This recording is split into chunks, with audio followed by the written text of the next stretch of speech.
We are in video 2. We are back. Photoshop, just exactly where we left off. You'll remember I was showing you the masking, right? With the adjustment layer. All right, showing up over here. Let's get back to our diptych idea. So, I know that this is one of the images that I'm going to copy and paste.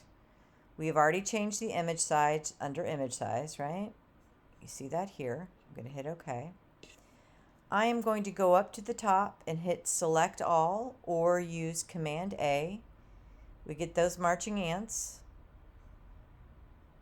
Once that's selected, I'm going to go up to edit, and here is where I'm going to use copy merged because I do indeed have layers for this particular image. So copy merged, using my tabs, coming over here to my virtual piece of paper. I'm going to go to edit and paste or Command V. Now you will notice it's already the appropriate size for my piece of paper.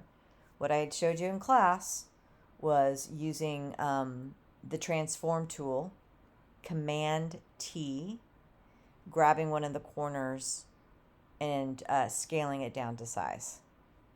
So again, there's always multiple ways you can do things. As soon as I paste, you see what happens. I have my background piece of paper. Photoshop automatically creates a new layer with that image. Now, coming over to our tool bar, I'm going to choose the move tool, and I can move my image however I'd like. I've also discussed repeatedly going up to view with our guides, right? You can create a new guide. Bloop. You can create a new guide, but what I wanted to do is create a new guide layout. This is the exact same way I did it before.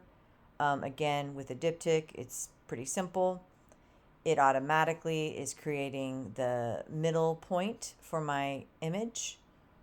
So I can go back to my move tool and I can move that over. And let's see if my, snap to guides. See here under view, going to snap and snap to, it should snap to the guides. Okay. Let's go back to photo number 2. Again, I'm pretty sure I changed the size, but we're going to double check. I did. This one doesn't have any layers. So when I go to edit, when I go to select all, I got my marching ants. You can kind of see that, right? You can see that underneath the bounding box. Edit, copy, come back here, and then I'm going to paste. And then I'm going to go ahead. I've got several layers now. I've got layer 2. And you see how it kind of bloop just snaps to it. You can play with that. I like it where they're connected. But this is just to show you that. You can go back up to the guides. You can clear the guides if you want to just take a look. When I don't have anything selected, or just the background selected rather, it gives me a better idea of how much space is between my images. And again, this is something to think about because it's going to affect how we look at the image. Now, this one is indeed the same picture. It is not two different images, but or two different images that I purposely shot, right, for diptychs, but I wanted to just give you an idea. Now, what I just did there was I moved my layers. An important thing with Photoshop, which I know we already discussed, but is the positioning of these layers. What I want you to do is watch my image. Here's layer 2. Here's layer 1. As I hover over it, it indicates which layer that is. But you will notice layer 2 is in on top of layer 1, and therefore it appears in front. So I can change that. And I just did, right? Pretty simple. Another thing I want to talk about quickly with you is I can go to my adjustment layers. I can choose let's go back to, I mean, you can do anything you want here, but let's do maybe, no, I'll just stick with hue saturation because that's a more obvious one. But I am going to, let's change it.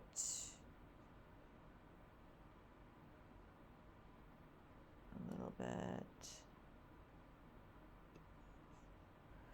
Something I want to show you. Of course, you don't have to keep it if you don't like it. Coming back to layers, shows you how it's directly over it, right? Of course, I can move this, right? And then it is going to be on whatever layer that it's on top of.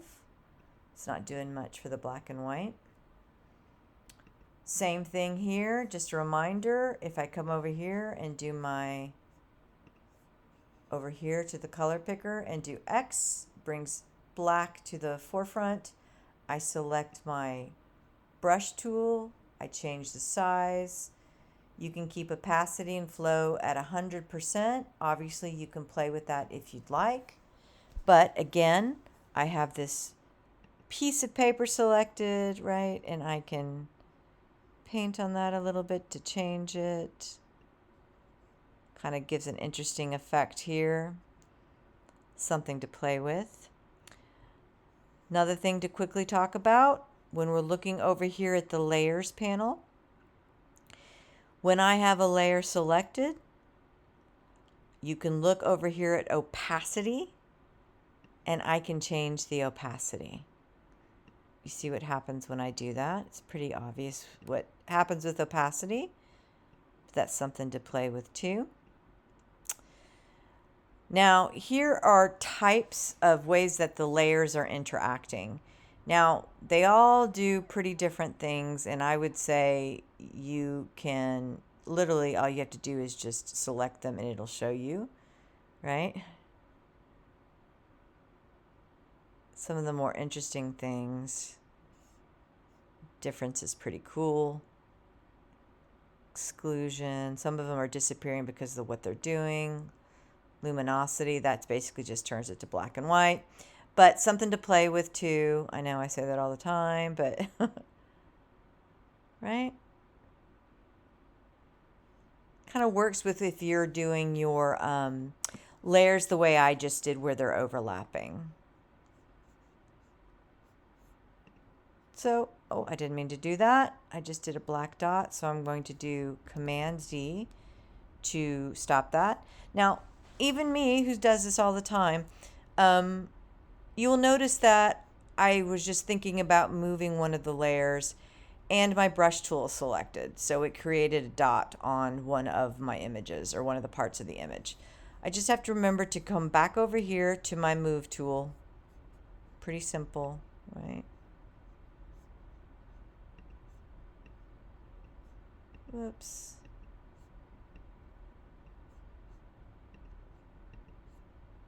Simple until I say that, right? And I can always move it back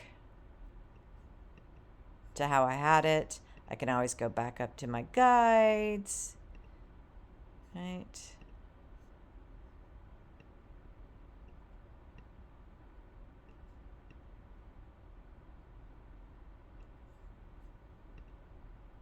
And there we go. So, and I'm going to head and clear the guides so you can see it a little better. Again, we have all these layers. I'm not going to keep that hue saturation, so I can throw that baby away. So you can have multiple layers. You can start grouping your layers. You can rename your layers. We'll get more into that.